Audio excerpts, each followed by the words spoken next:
Lami gud siya. Pasi pangalan ni mo, ma'am? Lalain. Hilig ka mga pe? Hilig kayo.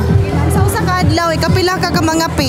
Kadaghan, mga 6 times. Nganong ganahan man ka mga pe, ma'am? Makabuhos sa energy. Labi na sa akong trabaho nga panggabi need jud na ko kape. Sa imo pagkape nga katong ginagamit ni mo, ma'am? Dali ko makurat-kuratan nga hutak ko ang dughan man ang ginaundangan na ginaminusan ako siya. Natay pa ila-ila sa mga katropa kini ang atong Santon Plus Coffee Mix.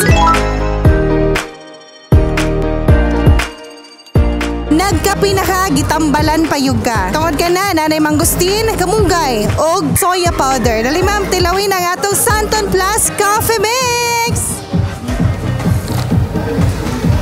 Lami gud siya. Di ba? Mapalit sa tanang butika nationwide. Salamat sa pagtilaw sukad karon mag Santon Plus Coffee Mix nako. Santon Plus Coffee Mix. Mabibili sa lahat ng mga butika nationwide.